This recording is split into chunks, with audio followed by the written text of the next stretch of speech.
स्वर्गे लोके न भयं किंचनास्ति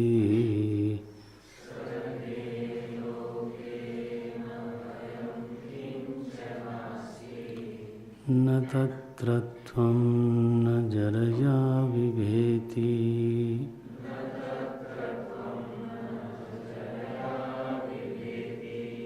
उभे तीर्त्वा शनाया पिपासे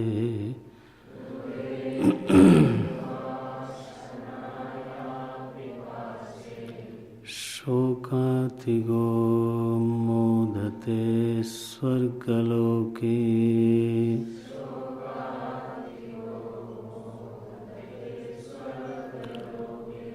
सत्त्वमग्निगं स्वर्ग्यमध्ये मृत्यो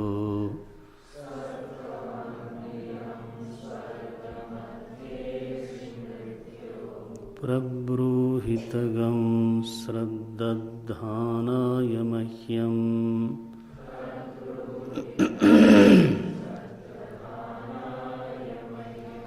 स्वर्गलोकामृतत्वं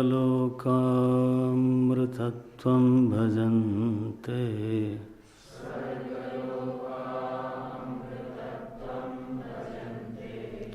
एतद्वितीयेन वृणे वरेण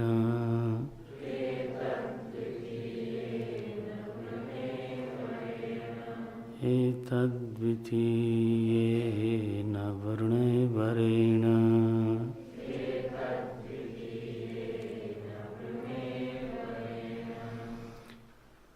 सो स्वर्गस्वरूपम तावताः। सबसे पहले नचिकेता के मुख से श्रुति के द्वारा साक्षात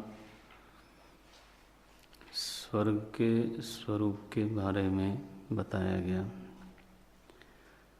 ऐसा जो स्वर्ग है शोभन परिस्थिति का चरम रूप। कोई शोभन परिस्थिति की कल्पना करे तो शायद ऐसी कल्पना नहीं कर सकता। हर व्यक्ति शोभन परिस्थिति चाहता है, स्वाभाविक है वो। इसीलिए इस उपनिषद में सबसे जो पहला शब्द है वो है उषन्न कामयमाना। सभी लोग चाहते हैं कि हमारा जो भविष्य है, वर्तमान तो वर्तमान, हमारा भविष्य शुभ परिस्थिति से युक्त हो। शोभन परिस्थिति की मांग स्वाभाविक है।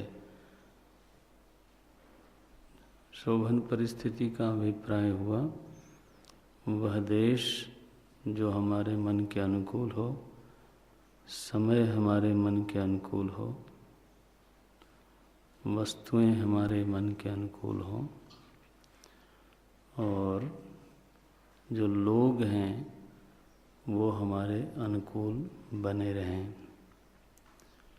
चारों चीज़ें हमारे अनुकूल से अनुकूल बनी रहे, इसका नाम है शोभन परिस्थिति। Conducive situation, most favourable situation, अनुकूल परिस्थिति। हम ऐसे लोगों के बीच में ही रहें।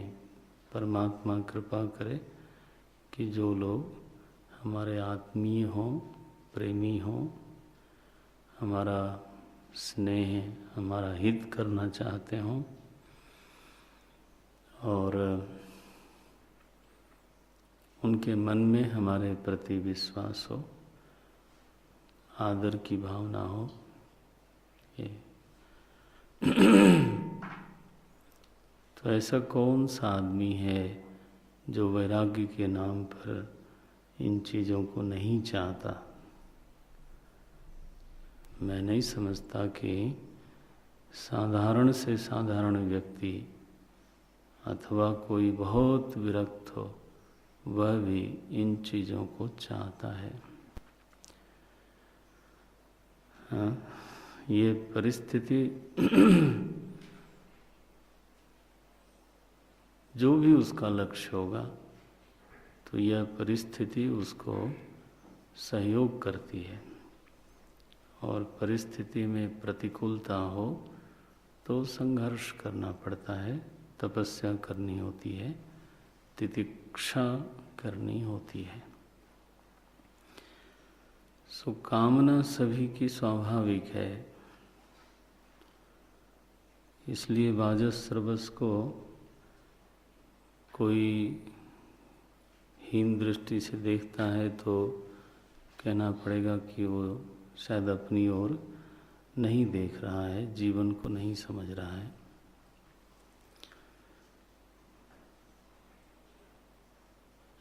शोभन परिस्थिति का अंतिम रूप क्या हो सकता है? उसका नाम रखा गया स्वर्ग। वो इस भूलोक में तो संभव नहीं है, लेकिन अतिशय पुण्य के प्रभाव से ऐसा एक लोक अवश्य है जिसमें जीव दीर्घ काल तक रह सकता है जा कर के। तो इसलिए स्वर्ग बहुत सारे लोगों की कामना का विषय बनता है। सभी लोगों की कामना का विषय नहीं बनता। तो मैंने एक दिन और बोला था, इसका मतलब ये नहीं कि सब लोग स्वर्ग से विरक्त हैं, ऐसा नहीं है। उसका कारण जो है कई कारण हैं। उसमें से एक कारण तो हम बोल सकते हैं कि संभव है विश्वास की ही कमी हो कि ऐसा परलोक होता भी है कि नहीं होता। दूसरा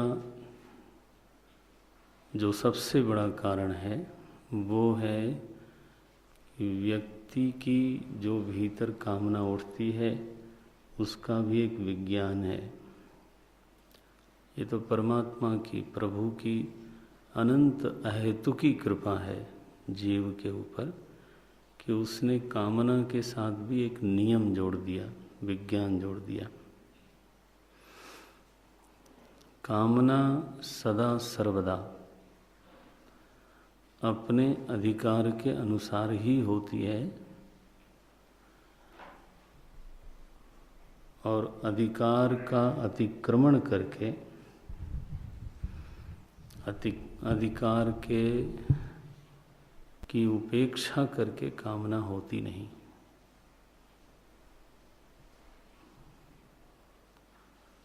कोई व्यक्ति जिसने कभी कोई चुनाव ही न लड़ा हो, किसी पार्टी में भी ना हो, उसके चित्त में ये इच्छा नहीं जाग सकती कि मैं प्रधानमंत्री बन जाऊं। वो इच्छा ही नहीं हो सकती है ना। कोई पंचायत प्रधान के लिए मानो खड़ा हुआ और जीत गया, अगर तो वो केवल सदस्य के लिए खड़ा हुआ है, जीत गया, तो इसके मन में ये इच्छा नहीं हो कि अगली बार मैं मिनिस्टर बनूंगा। उसके मन में इतनी ही इच्छा हो सकती है कि अगली बार मैं प्रधानी का चुनाव लड़ूंगा। और प्रधान अगर जीता हो और 5 साल बड़ा हो, लोकप्रिय हुआ हो, तो उसकी अधिकतम इच्छा होगी कि मैं ब्लॉक प्रमुख बन जाऊं। बस तब उसके मन में कहीं ये इच्छा रेंगनी शुरू होगी कि मुझे कहीं एमएलए का टिकट मिल जाता। और मानो जीत भी गया तो चीफ मिनिस्टर बनने का कभी स्वप्न देख नहीं सकता। उसकी इच्छा यही होगी कि कहीं मुझे भी स्टेट मिनिस्टर कुछ तो बना देते, कहीं कॉरपोरेट ही कोई निगम का ही अध्यक्ष बना देते, कुछ हो जाए। इच्छा का हमेशा एक विधान है, नहीं तो आदमी मर जाए। आई टेल यू, ये आपको भगवान की कृपा दिखाई देती है। ये आदमी चाहे भी तो उटपटांग इच्छा नहीं कर सकता। हाँ, ये अवश्य है कि वो अगर नेहरू परिवार में जन्मा हो तब मैं नहीं बोल सकता। तब वो संभव है कि एमपी न भी हुआ हो तो भी तो भी वो जानता है कि मैं जिस दिन चाहूँगा, अगर मेरी पार्टी का शासन है तो मनमोहन सिंह जी बड़ी विनम्रता के साथ हैं मुझे कहेंगे कि आप आइए, अब बैठिए और हम आपकी हर तरह से हैं मदद करेंगे। वो भी उसका चूंकि अधिकार है इसलिए उसके मन में इच्छा होती है। एक पृष्ठभूमि है तो इसलिए इच्छा हो सकती है। जिसके लिए सहज प्राप्त है, जानते हैं अभी दोपहर को शपथ ग्रहण समारोह हो सकता है तो त्यागी बने बैठे हैं। है ना? और त्यागी अर्जुन सिंह को दे के नहीं बन सकते ना, मनमोहन सिंह को दे के बैठेंगे। क्योंकि अर्जुन सिंह बहुत चालाक है।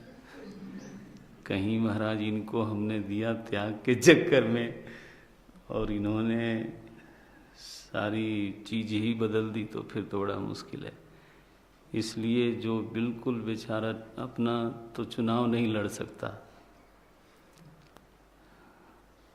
ऐसे व्यक्ति को आगे करके वो ठीक है।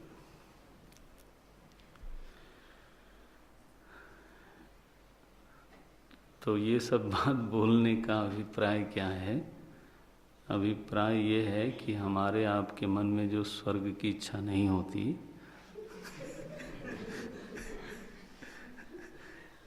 उसका कारण कोई वैराग्य नहीं है। उसका कारण ये है कि हमारे मन में तो इच्छा होती है कि एक बंगला बनेगा न्यारा यहीं कहीं भूलोक में, ज़्यादा दूर नहीं, भूलोक में एक छोटा सा, हर आदमी छोटा सा बोलता है, बनाता बड़ा है, कोशिश मन करता है बड़ा बनाने की, बट छोटा सा एक कोई कुटिया हो। क्या क्या चाहिए कुटिया में? कुछ ज़्यादा नहीं, एक बैठने का स्थान हो, सोने का स्थान हो, किचन हो, लॉन हो, थोड़ा सा फूल पत्ती, पूजा भी घर चाहिए, फिर फूल पत्ती चाहिए, तुलसी चाहिए, और अगर थोड़ा ज़्यादा ज़मीन हो तो बिल्व वृक्ष भी लगाएंगे, शिव जी को बड़ा प्रिय है। और ऐसे बढ़ाते बढ़ाते पता चला कि यही हमारा क्या है, नचिकेता वाला स्वर्ग। वाह! तो चूंकि हमारी, और ये बड़े शहरों में वो भी नहीं, बड़े शहरों में 2 bedroom flat is the ambition.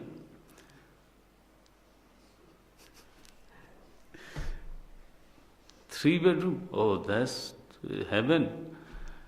वो भी किस कॉलोनी में? ऐसे सोचते रहते हैं। हम बम्बई जाते हैं ना, वहाँ बोलते हैं लोग कि अगर बिजनेस ठीक चल रहा है तो आदमी मालाबार हिल की तरफ जाता है, और बिजनेस अगर खराब हुआ तो उधर का फ्लैट बेच करके सबब की ओर बढ़ता है। और जीवन भर ऐसे ही कभी उधर कभी इधर शंटिंग करते करते पता चला शंट हो गए। तो दूसरे शरीर में शंट कर दिया गया। सी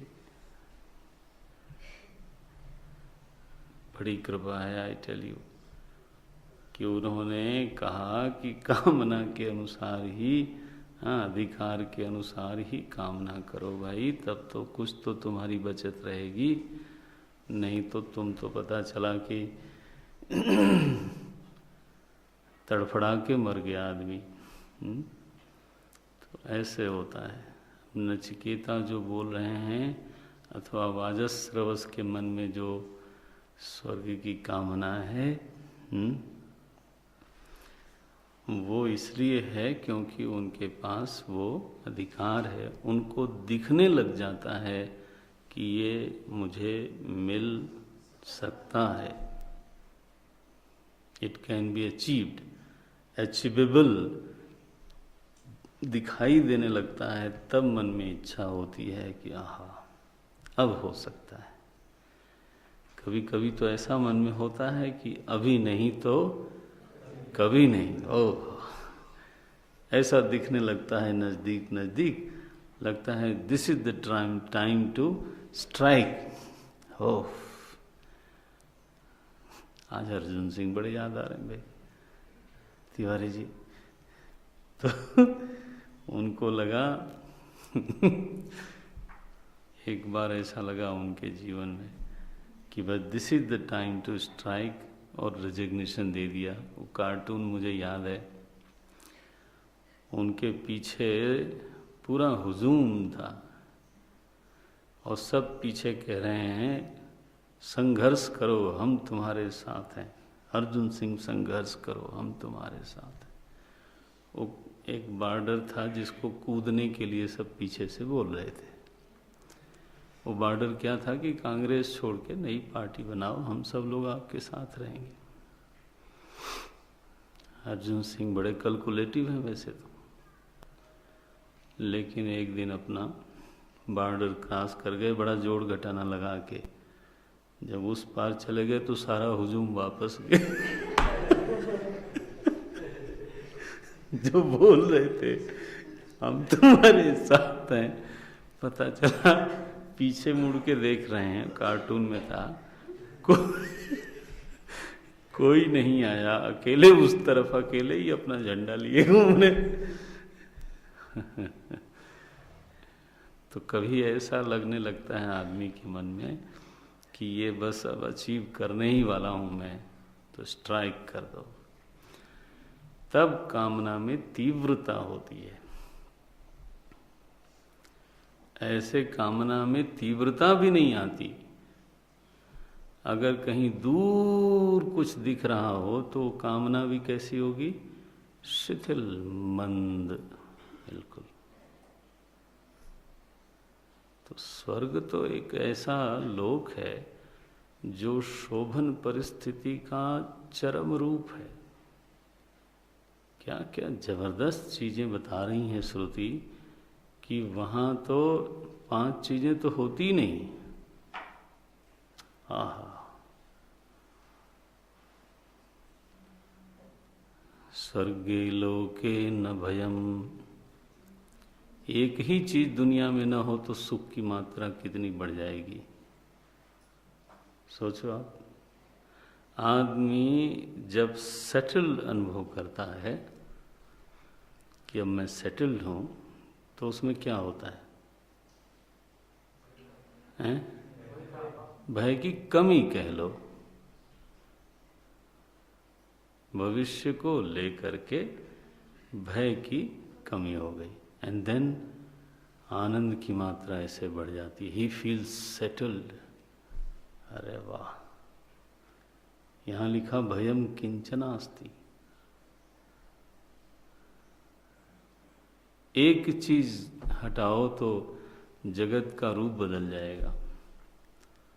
न तत्र त्वम, किंचन शब्द का अर्थ माने केवल आर्थिक सिक्योरिटी नहीं है, रोग नहीं है, एक्सीडेंट नहीं है, माने नथिंग, किसी भी प्रकार का भय नहीं है। रोगादि निमित्तम भयम, मृत्यु का जहां पर अवधारणा ही ना हो, जरा अवस्था आती ही ना हो, असना पिपासा की समस्या ना हो, और किसी प्रकार की मानसिक पीड़ा न हो, शोकातिगः। व्हाट ए ब्यूटी यार। वहीं चला जाए क्या यार, संदीपनी में। क्या ख्याल है ज्ञानेश्वर? टीम जुटाओ, एक लिस्ट बनाओ, सारे ब्रह्मचारी ब्रह्मचारिणी लोगों की एक लिस्ट बनाई जाए, और फिर ऐसी कोई बस खोजी जाए। सीधी सीधी बात है भाई, कोई बस तो खोजनी पड़ेगी जो वहाँ तक जाती हो। उसका इंतजाम ऑफिस में सूचना दो। तो फिर चला जाए। हमें भी जाने में कोई दिक्कत नहीं है, लेकिन वहाँ वेदांत की कक्षा होनी चाहिए। चाहे इंद्र को ये पहले बताना पड़ेगा कि ये जो स्वर्गवासी आए हैं नए नए, ये थोड़े से विलक्षण हैं, इनको सारा सुख मिले तो वो ठीक है, हमें कोई परहेज नहीं है, लेकिन अगर वेदांत की कक्षा न मिले तब तो बहुत दिन नहीं रह सकते। तब तो फिर we will miss Sidhbari, I believe. तब मुश्किल हो जाएगी।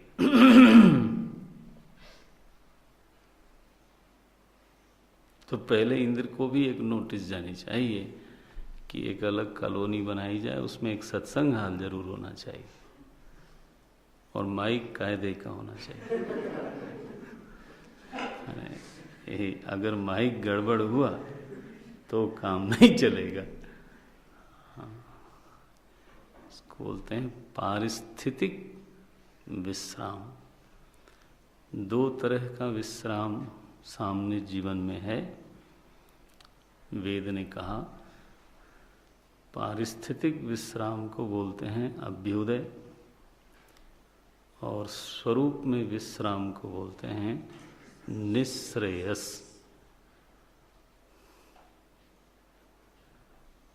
ये चीज ये जो हमारे सामने रखी जाती है ना, ये हमारे चित्त में तेजस्वी रहना चाहिए। हमारा एक विद्यार्थी, पूरा तो नहीं क्योंकि हमसे पढ़े नहीं वो, लेकिन पढ़ते रहे अदरवाइज, और जब उन्होंने कोर्स ज्वाइन नहीं किया था तब से पढ़ते थे। तो अब नाम नहीं लेता मैं, मिशन में।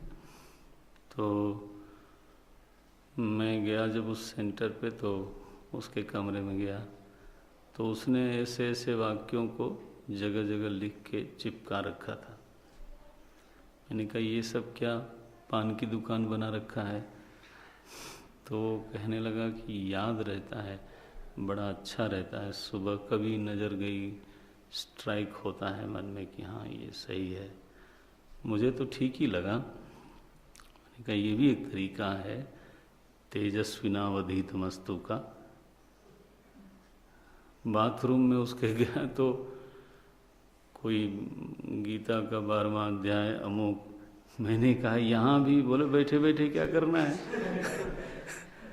कुछ न कुछ तो चित्त में जाता रहता है, तो अब इसमें क्या? हमने कहा तो पवित्रता वगैरह का कैसे ख्याल करते हो?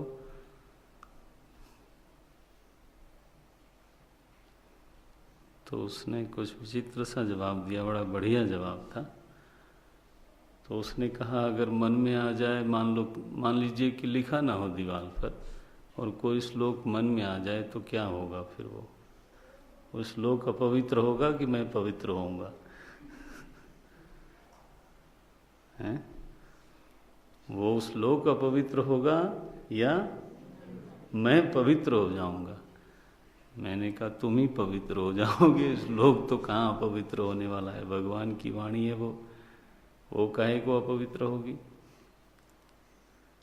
तो ये कर्म कांड के क्षेत्र में ग्रंथ के प्रति अनादर न हो गए, इसके लिए तो ये सब विधान ठीक है। लेकिन अगर कोई सिंसियर साधक है तो अब उसके लिए ये सब जो विधान है ना कर्म कांड वाला, वो विधान फिर लागू नहीं होता। मैंने तो हाँ बोल दिया, बस छुट्टी।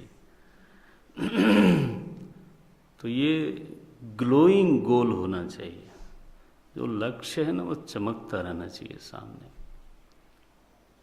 एक जीवन में लक्ष्य बन सकता है, उसको बोलते हैं पारिस्थितिक विश्राम। दूसरा है स्वरूप में विश्राम। पारिस्थितिक विश्राम का जो शोभनतम स्वरूप है वो ये है स्वर्गे लोके न भयम किंचन आस्ति। और अगर बहुत विस्तार किया जाए तो ब्रह्मलोक कह सकते हो, मुंडक उपनिषद में वो आएगा। लेकिन इसमें ध्यान रखना चाहिए कि जैसे भूलोक में तो परिस्थिति निरंतर ही मिश्रित रहती है, ये इस लोक का धर्म है, ये इस लोक की प्रकृति है। स्वर्गलोक में परिस्थिति में मिश्रण तो नहीं दिखता ऐसा जैसा यहाँ वर्णन है, लेकिन उसमें अनित्यता का दोष है, दीर्घ काल भी है। लेकिन आगे आएगा वर्णन ये कि दीर्घ काल की क्या स्थिति है। आपको 1 वर्ष होने जा रहे हैं, तो कोर्स जब खत्म होता है ना, हमारा अनुभव है, लगता है हो गया। दीर्घ काल पहले दिन लगता है, इतना लंबा कोर्स है। खत्म होता है तो अपि सर्वम जीवितम अल्पमेव, यहाँ आएगा उपनिषद में। कितना भी कोई दीर्घ की बात करे, जो उससे गुजरने वाला व्यक्ति है, अगर वो समय सुखद है तो उसको बिल्कुल नहीं लगता कि काफ़ी है, काफ़ी कुछ होता नहीं। उम्र ढलने लगती है और जब दूसरे लोग बोल देते हैं अब आप की उम्र भी हो गई, माने ऐसे संभाल के बोलते हैं लोग, तो झटका लगता है आदमी को, हैं सच में दूसरों को ऐसा लग रहा है, मुझे तो नहीं लगता। अभी तो मैं नहीं बोलूँगा आगे, आपका मन बोले तो बोले, वो तो आपका मन में वृत्ति उठे। मैंने तो आधा बोला, केवल निमित्त तो उपस्थित किया है। तो ये स्थिति होती है। तो ये दोष उसमें स्वर्ग में लगा हुआ है। पारिस्थितिक विश्राम में मिश्रण का दोष है अथवा अनित्यता का दोष है। ये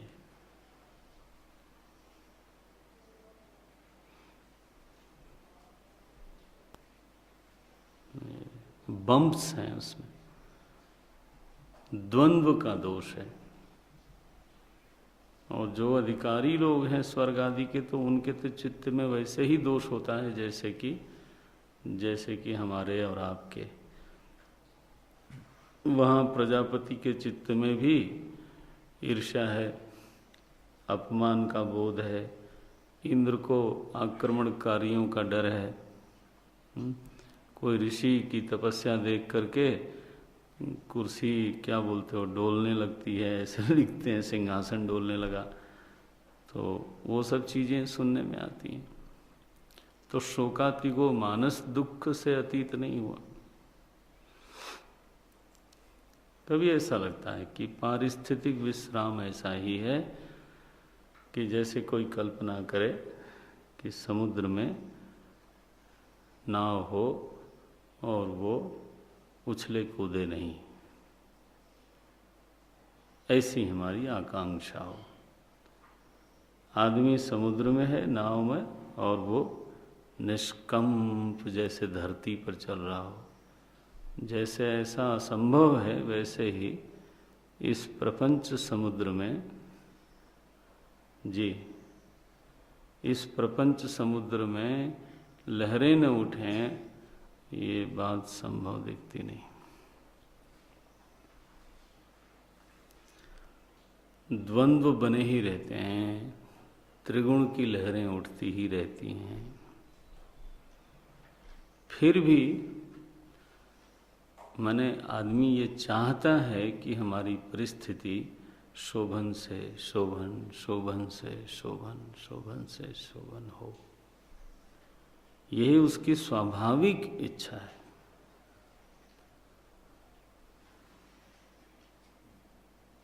उसका साधन उसको जानना चाहिए। साधन है सत्कर्म, साधन है शास्त्रीय कर्म। तो उस सत्कर्म में भी बहुत सारी चीज़ें हैं। सत्कर्म में एक तो वो लोक देने वाला सत्कर्म हो, जैसे अब नचिकेता पूछ रहे हैं, जैसे वाजश्रवस ने यज्ञ किया, तो सत्कर्म तो बहुत कुछ होगा, लेकिन एक खास सत्संग चाहिए, सत्कर्म चाहिए। सो सत्कर्म माने अच्छे कर्मों का एक समष्टि रूप, लेकिन अच्छे कर्म में भी फिर वैरायटी होती है।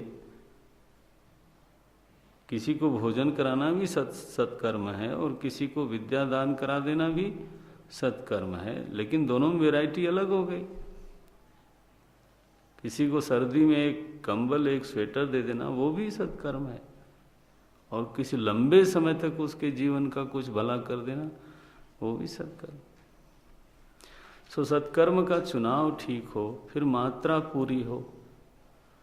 आदमी सत्कर्म करे और पूरी मात्रा में न करे, थोड़ा सा कुछ कर दिया, कहलाएगा तो वो सत्कर्म, लेकिन वो इतना नहीं है कि आप उससे कोई बड़ी चीज हासिल कर सको।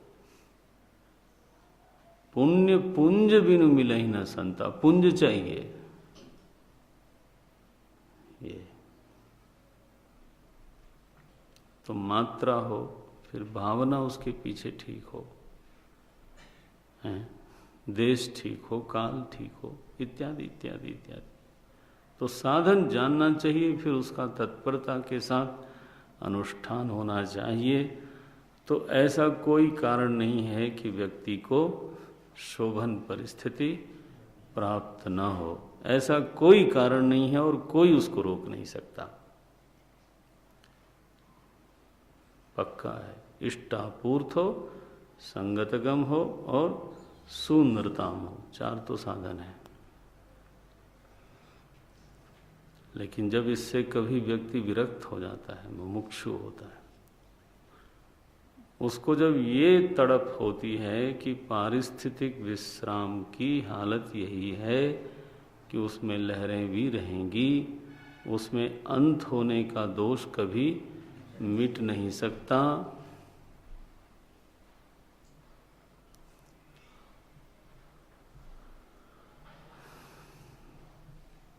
तब, और ये विचार से हो जाए, माने खूब सोच के समझ के जीवन को ठीक से निरीक्षण करके एक बार विचार से ये निष्पन्न हो जाए, तो फिर वो आदमी फिर इधर उधर नहीं जाता। इधर उधर जाता है, इसका मतलब विचार से अभी उसका अपना विचार अभी बना नहीं है।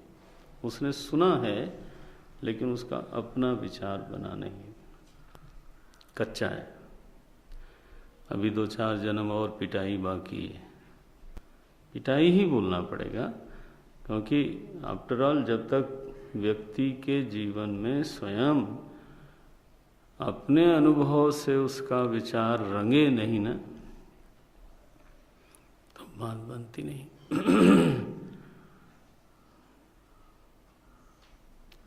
नास्ति अकृतः कृतेन, क्या बात, ये सुनहरी पंक्तियां हैं वेद की,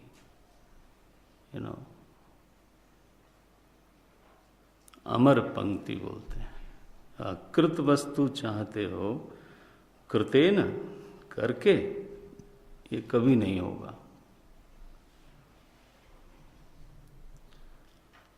वेद ने कह दिया, जैसे यहाँ अनित्यता है वैसे वहाँ है, जैसे यहाँ लहरें हैं वैसे वहाँ भी हैं। इस तरह की वृत्ति जब अपनी बन जाती है, तब व्यक्ति कहता है विश्राम की कोई और जगह होनी चाहिए। क्या बोले, स्वरूप होना चाहिए। इसको बोलते हैं आध्यात्मिक साधक। अब वो अपना सारा व्यवहार नहीं करता सो नहीं, सारा व्यवहार इसलिए करता है कि उसको विश्राम मिल सके। इतना करता है, ऐसा करता है, इसलिए करता है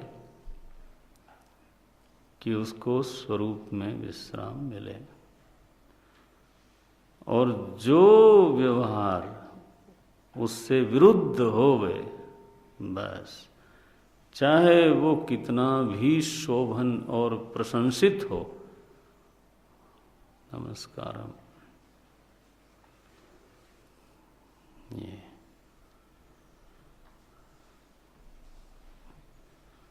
जाके प्रिय न राम वैदेही, उसका अर्थ यही है। राम माने आत्मा, और क्या। जग पेखन तुम देखनिहारे।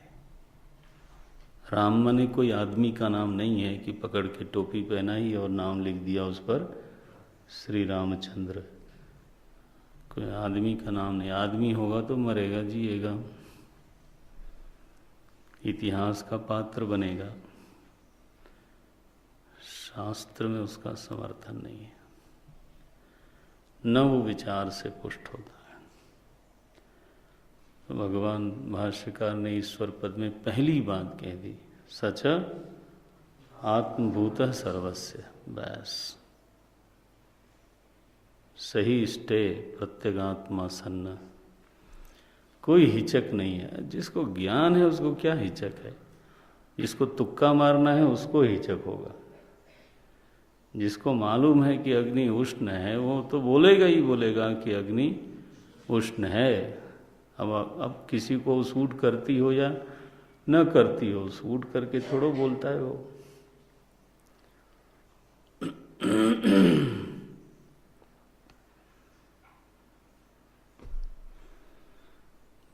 तब फिर स्वरूपावस्थान की यात्रा, वो है मुमुक्षा।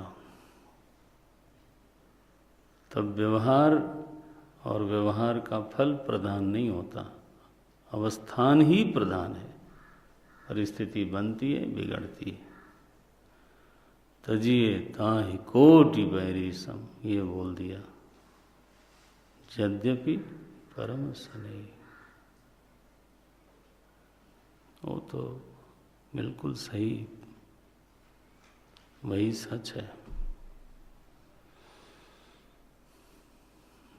नारायण। वैसे सच्ची बात तो यही है कि आदमी पारिस्थितिक विश्राम के लिए व्यवहार करता है या स्वरूप के लिए विश्राम करता है, व्यवहार करता है। कोई भी व्यवहार के लिए व्यवहार नहीं करता। चाहे जितना कोई तमाशा करे, फ्लावरी बोले, है ना, लेकिन आंतरिक सच यही है कि या तो कई बार ना व्यवहार की बड़ी प्रशंसा करते हैं लोग, इतनी ज़्यादा कर देते हैं कि लक्ष्य से बड़ा व्यवहार ही हो गया। ऐसे बोलने लग जाते हैं कि कोई व्यवहार छोड़ रहा हो, माने ऐसे कि जैसे कि वो फिर तो हैं, क्या छोड़ रहा है, भगवान ही छोड़ दिया या महापाप कर दिया आपने। मूर्ख हो तुम। व्यवहार के लिए कौन व्यवहार करता है? दुनिया का एक भी आदमी नहीं करता, एक भी आदमी नहीं करता। व्यवहार का हेतु या तो पारिस्थितिक विश्राम है कि आपको ऐसी परिस्थिति में विश्राम चाहिए जो शोभन हो, तो शोभन परिस्थिति के निर्माण के लिए कर रहे हो, या स्वरूपावस्थान के लिए। दो ही चॉइस है। अब समझदारी की बात यह है कि पारिस्थितिक विश्राम कैसा और कब तक, उस पर अगर ध्यान जाता है तो ठीक है, नहीं जाता है तो यात्रा विलंबी है, और क्या बोल सकते हैं। मुमुक्षा मंद है। विचार की कमी है। तो ये वर्णन आया। लौकिक तो बात ही नहीं की इस उपनिषद ने। जिस लौकिक के लिए दुनिया हैरान परेशान रहती है वो तो दान दे रहे हैं। बाजस्रवा सर्ववेद समददौ। जिसको अक्वायर करने के लिए हम झूठ कपट छल सब लगाते हैं, वाजस्रवस का चरित्र देखो, उसको तो वो दान कर रहे हैं। और नचिकेता महाराज की स्थिति ये है कि इन लक्ष्यों को स्वीकार करते हैं। व्यावहारिक धरातल पर बड़ों का प्रेम, बड़ों का वात्सल्य, बड़ों का संतोष हमको चाहिए। विरक्त होने का मतलब ये थोड़ा कि पिताजी बेचैन रहें। ये तो मांगा ना उसने, परितोषणम। पहला वर तो यही मांगा। क्यों? वैसा एक बार हो जाए तो मन निश्चिंत हो जाता है, छोड़ देता है। इसलिए नहीं कि वहां जाकर के आसक्त हो जाए, नो, मन जो है मुक्त हो जाता है, चीजें सेटल्ड हैं, हो गया। फिर दूसरा धरातल पारलोक का, और मांग रहे हैं कि आपको सब मालूम है। ऐसे स्वर्गलोक को पाने की विद्या आपको मालूम है। बोले तुमको कैसे मालूम कि मुझको मालूम है? तू बता मेरे को, किसने बताया तुमको? बोले महाराज आप यमराज पद पर कैसे पहुंचे? आगे आएगा। उसने कहा आप यमराज पद पर पहुंचे ही उसी विद्या के कारण। अब पहुंचने के बाद आप में मुमुक्षा जगी। नारायण, ऑलरेडी जब पदासीन हो गए तब मुमुक्षा जगी, और मुमुक्षा जगी तो आपने फिर श्रवण मनन निधिध्यासन किया, और फिर आप जीवन मुक्त हुए, और जीवन मुक्त होकर के यमराज का काम कर रहे हो। आप समझो ये ऐसे ही है जैसे कोई बच्चा पहले तो आईएएस की तैयारी कर रहा था और केवल एक ही इच्छा थी कि मैं इसको कॉम्पीट करूं, बस, और सामने कोई इच्छा नहीं थी, कोई मुमुक्षा नहीं, कुछ नहीं। कोई बात करे तो बोले बात मत करो, हो गया। अब आईएएस हो गया। जब पूरा जिला मिल गया उसको शासन करने का, एक जिला दूसरा जिला, तब धीरे से मुमुक्षा महारानी आई आशीर्वाद देने के लिए। अब देखो, क्या आईएएस मुमुक्षु नहीं बन सकता? क्यों नहीं बन सकता? और जब वो मुमुक्षु बनेगा, हाँ, तो क्या करेगा? श्रवण करेगा, मनन करेगा, निधिध्यासन करेगा, और मान लो जीवन मुक्त हो गया। क्या आप समझते हैं एक कलेक्टर जीवन मुक्त नहीं हो सकता? हो ही सकता है। तो जीवन मुक्त होने के बाद उसको कलेक्टरी छोड़नी चाहिए? कोई जरूरी नहीं है, निभाए वो। जनक जी राजा बन के रहे।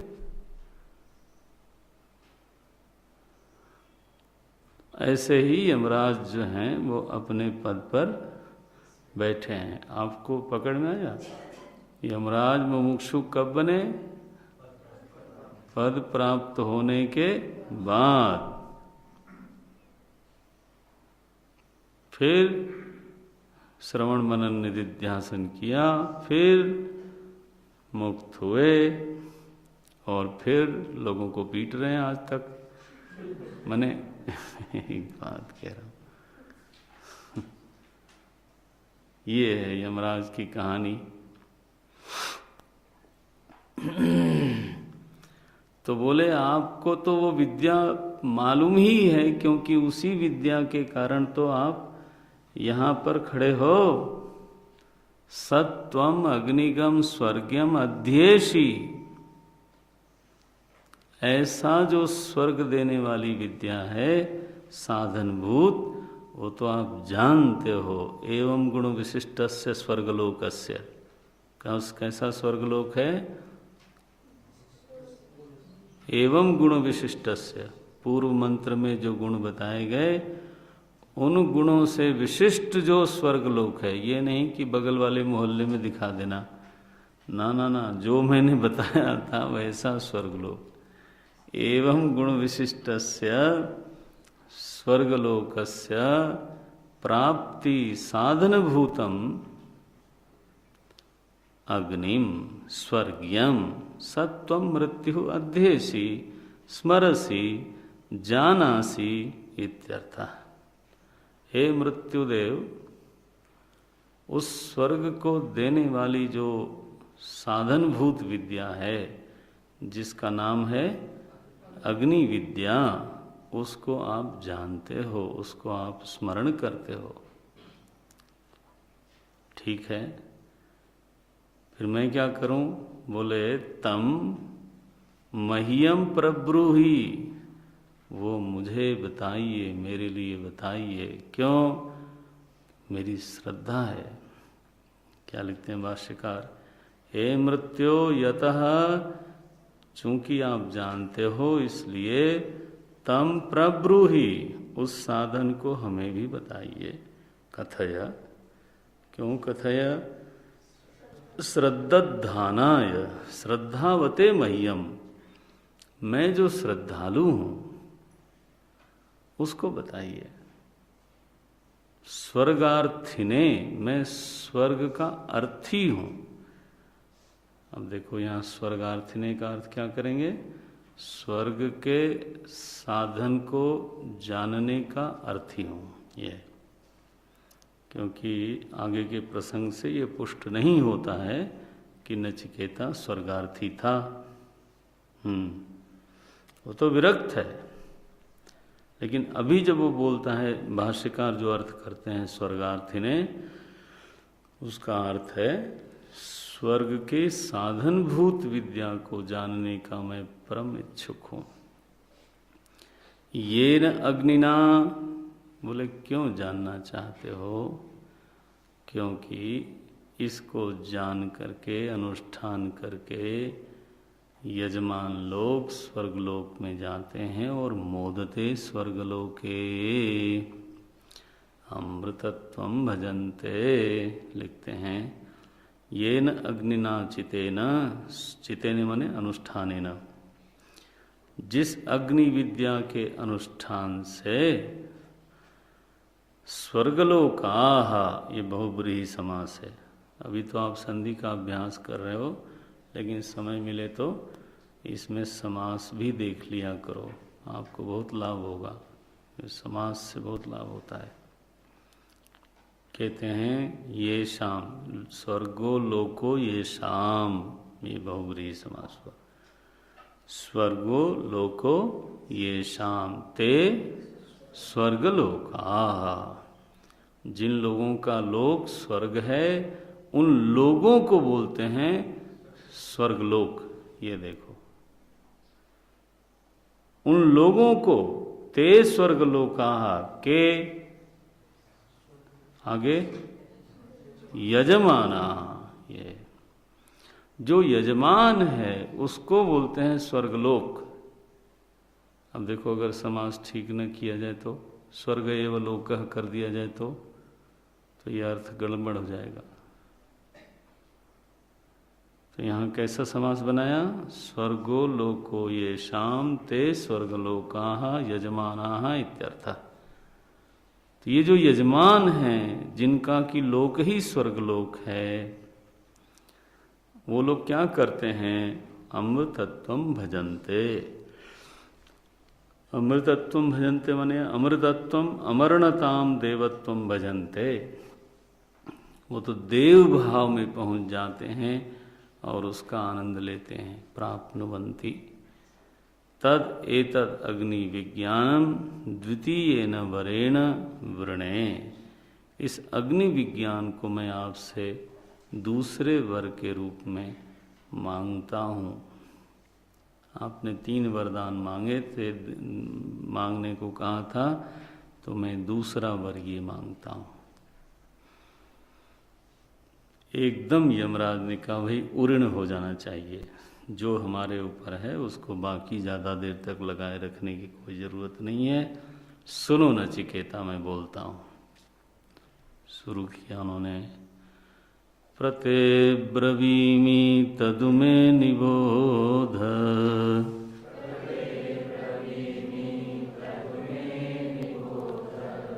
स्वर्ग्यमग्निं नचिकेतः प्रजानन्,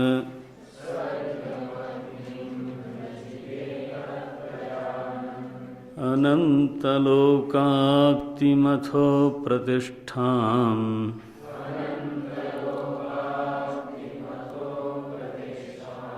विद्धि त्वमेतं निहितं गुहायाम्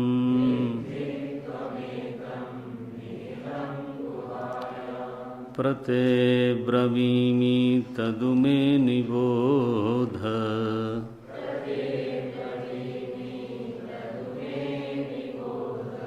स्वर्ग्यमग्निं नचिकेतः प्रजानन्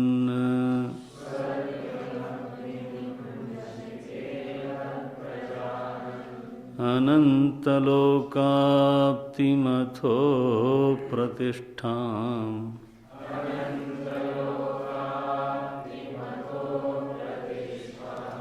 विद्धि त्वमेतं निहितं गुहायाम्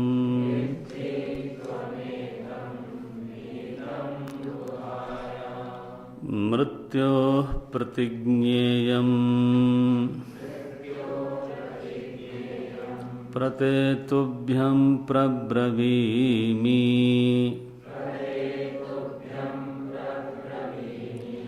यत् त्वया प्रार्थितं तदु मे मम वचसो निबोध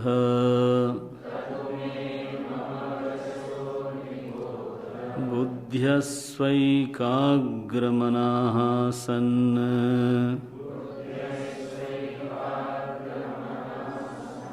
स्वर्ग्यं स्वर्गाय हितं स्वर्गसाधनमग्निं हे नचिकेतः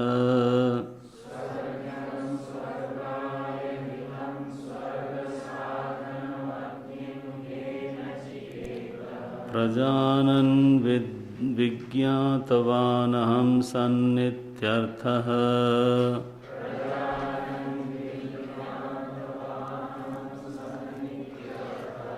प्रब्रवीमि तन्निबोधेति च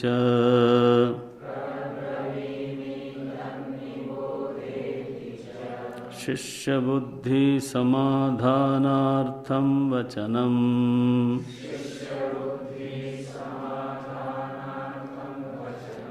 अधुनाग्निं स्तौति अनन्तलोकाप्तिं स्वर्गलोकफलप्राप्तिसाधनमित्येतत्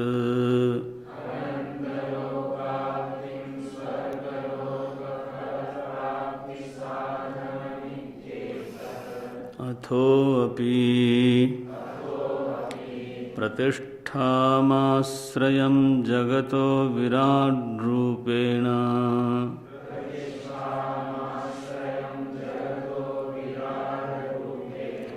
तमेतमग्निं मयोच्यमानं विद्धि जानीहि त्वम्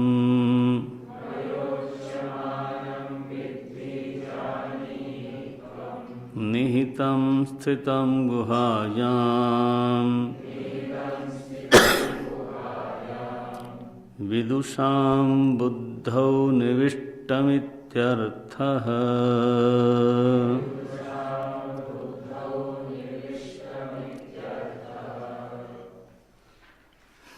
नारायण बोलते हैं, पहले श्रुति देखना आप। यमाचार्य बोलते हैं ते प्रब्रवीमि, ये प्र शब्द ग्रंथ देखे, ते शब्द प्र शब्द ब्रवीमि के साथ जाके जुड़ जाएगा। ते प्रब्रवीमि में निबोध तत्, ये अन्वय हो गया। बोलते हैं अब मैं तुम्हारे लिए तुम्हारा पूछा हुआ बोलता हूँ और मुझसे उसको तुम समझ लो, जान लो। ते अहम प्रब्रवीमि तदु में निबोध, किम निबोध? स्वर्ग्यम अग्निम नचिकेत प्रजानन, हे नचिकेता स्वर्ग देने वाली अग्नि विद्या को मैं जानता हूँ स्वीकार कर लिया। प्रजानन्न विज्ञातवान हम, मैं जानता हूँ और अब मैं तुमको बताने जा रहा हूँ, तुम ध्यान से उसको समझ लो। और ठीक ही है। अग्नि विद्या कैसी है? बोले अनंत लोकाप्तिम, अनंत लोकों को प्राप्त कराने वाली है, उसी की प्रतिष्ठा है। विद्धि त्वम, और इसको तुम ये समझो कि ये गुहा में स्थित रहती है। कहाँ गुहा में? विद्वानों की बुद्धि की गुहा में स्थित रहती है। ये निहितम गुहायाम। भाष्य देखें अब। बोलते हैं मृत्योः प्रतिज्ञा यम। ये पहले यमराज ने प्रतिज्ञा की। मृत्योः प्रतिज्ञा इयम। क्या प्रतिज्ञा की? प्रते तुभ्यम प्रब्रवीमि, मैं तुम्हारे लिए बोलता हूँ। क्या बोलता हूँ? यत् त्वया प्रार्थितम तदु मे मम वचसः निबोध। जो तुमने पूछा था उसको मेरे वचनों के द्वारा तुम जान लो। जान लो कहने का क्या अभिप्राय है? बोले जान लो कहने का अभिप्राय है बुद्ध्यस्व, है बुद्ध्यस्व एकाग्रमनाः सन्न। जैसे आचार्य बोलते हैं ध्यान दो, मैं बीच बीच में बोलता हूँ। जब कोई महत्वपूर्ण बात होती है तो मैं बोलता हूँ ध्यान दें। तो वैसे ही मानो यमराज नचिकेता से उसका ध्यान मांगते हैं। एकाग्रमनाः सन्न बुद्ध्यस्व। अब मैं बोलने जा रहा हूँ, चूंकि विद्या है इसलिए इसको सावधानी से जान लो। बोलते हैं स्वर्ग्यम स्वर्गायहितम स्वर्ग साधनम अग्निम हे नचिकेतः प्रजानन्न विज्ञातवानहं सन्नित्यर्थः। हे नचिकेता, स्वर्ग को देने वाली जो साधनभूत विद्या है उसको मैं जानता हूँ। प्रजानन्न, प्रजानन का अर्थ किया विज्ञातवानहं सन्नित्यर्थः। भाष्यकार निचोड़ करते हैं, वाक्यार्थ बोलते हैं।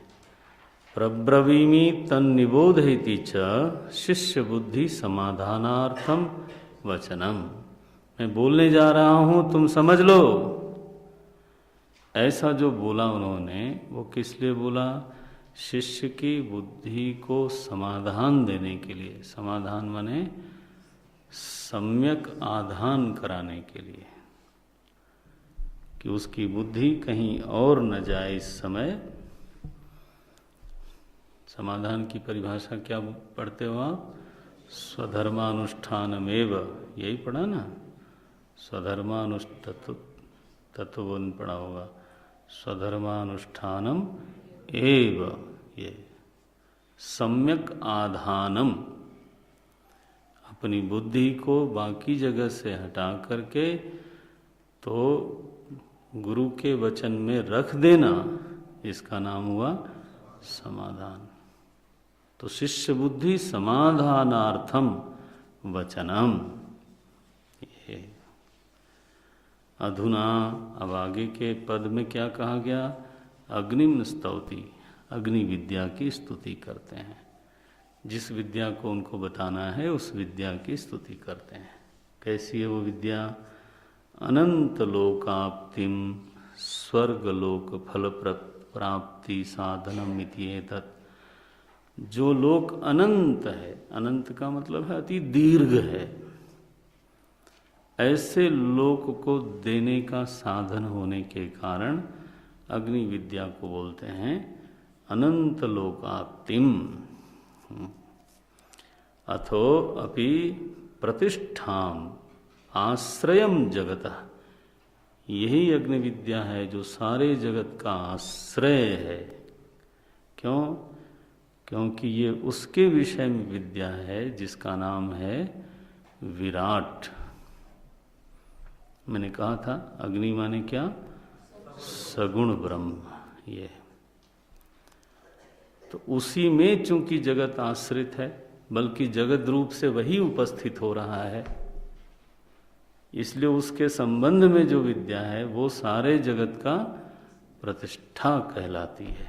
ये लिखते हैं, अथोपि प्रतिष्ठाम आश्रयम जगतः विराट रूपेण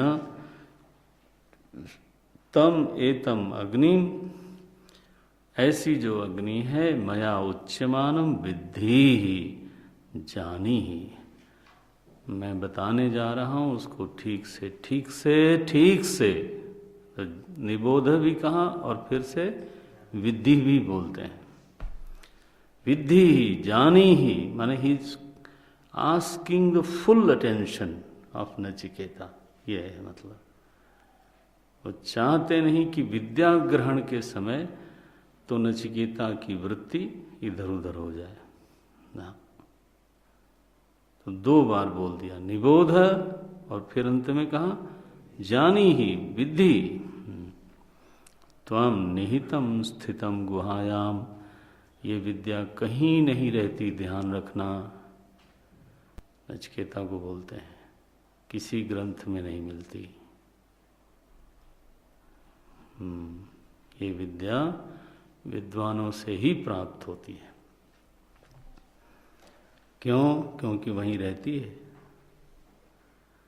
ग्रंथ में विद्या नहीं रहती। ग्रंथ में तो विद्या के संकेताक्षर होते हैं। उन संकेत अक्षरों को जो जानने वाला है ना, वही उसको फिर प्रकट करता है। विद्या का निवास कोई ग्रंथ नहीं हो सकता। विद्या का निवास कोई कमरा या कोई हॉल या कोई लाइब्रेरी है, वो नहीं हो सकती। ये क्या बोलते हैं, जानी ही त्वं निहितम स्थितम गुहायाम स्थितौ। गुहायाम मने विदुषाम बुद्धौ निविष्टम इत्यर्थः। इसका अभिप्राय क्या हुआ कि चूंकि विद्वानों की बुद्धि में ये विद्या है, इसलिए उन्हीं के द्वारा प्रकट होगी। उन्हीं से कोई उसको प्राप्त कर सकता है और कहीं से प्राप्त नहीं कर सकता है।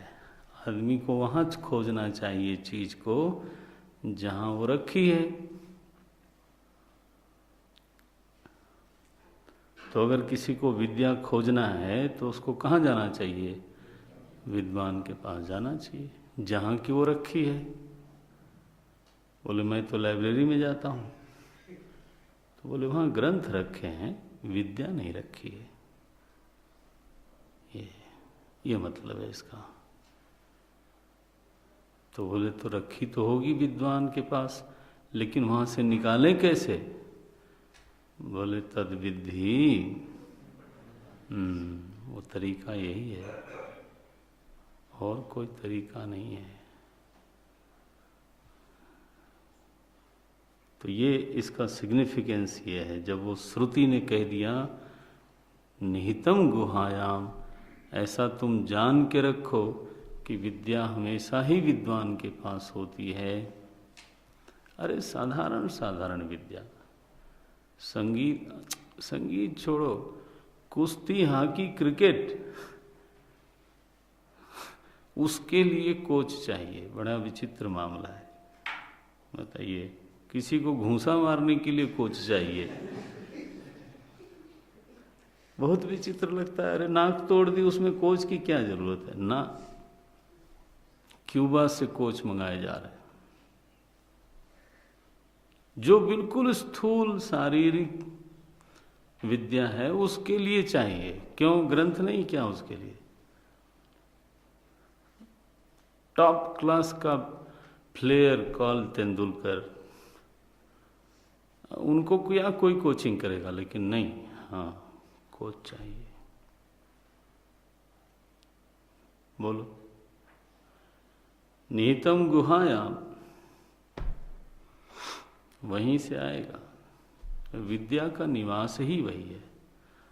हमारे एक बहुत बड़े साहित्यकार हुए, विद्वान, आध्यात्मिक भी थे, श्री क्या विद्यानिवास मिश्र, नाम सुना होगा कम से कम। बहुत बड़े विद्वान थे साहित्य के, काशी के रत्न माने जाते रहे। तो नाम बहुत अच्छा है वो, विद्यानिवास। हमारे पास श्रीनिवास है। आप क्या समझते हो? विद्यानिवास हो चाहे न हो,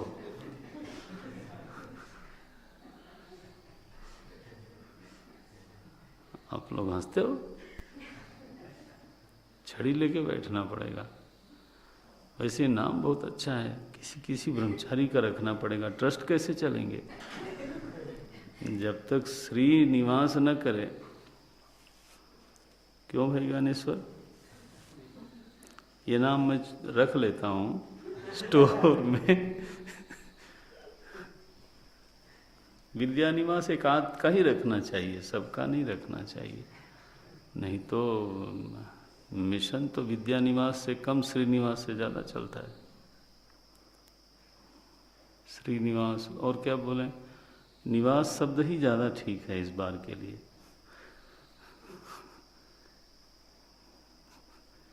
श्रीनिवास, वैराग्य निवास, ऐसे कुछ कुछ नाम बनाने पड़ेंगे। निहितम गुहायाम, बहुत ही बढ़िया है ये। सिग्निफाइड, वहाँ जाओ जहाँ है और वहाँ से लेने की कला सीखो। बताया मैं जानता हूँ, तुमने मांगा है, मैं बोलने जा रहा हूँ, सावधानी से इसको सुन लो, समझ लो। और महाराज उपदेश कर दिया उन्होंने। ये बताया नहीं क्या उपदेश किया, उसके लिए आपको वेद पढ़ना पड़ेगा। लेकिन यहाँ कथा में ये कह दिया कि नचिकेता को यमराज ने विस्तार से अग्नि विद्या का उपदेश कर दिया।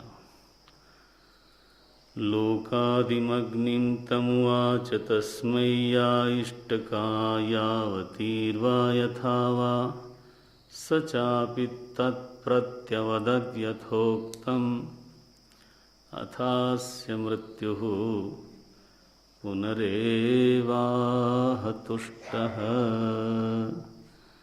ओम।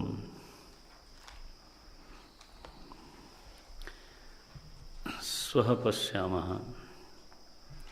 स्वः तो दीपावली अवसरः। दीपानाम अवलिः, अवलिः मीन, अवलिः का अर्थ पंक्ति। दीपानाम अवलिः यस्मिन् अवसरे ब्रह्मचारिणः अलंकुर्वन्ति तत् अवसरम दीपावली नामना प्रसिद्धम। और क्या क्या फंक्शन करना है बताएंगे, और फिर नोटिस पर रखिए। क्या आप बता रहे थे कुछ राज तिलक वगैरह करवाने का?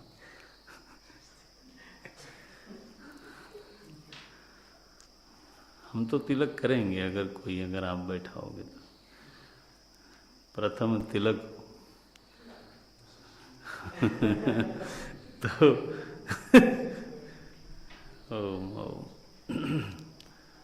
ओम पूर्णमदः पूर्णमिदं पूर्णात् पूर्णमुदच्यते पूर्णस्य पूर्णमादाय पूर्णमेवावशिष्यते। ओम शांति शांति शांति। हरि ओम। श्री गुरुभ्यो नमः। हरि ओम।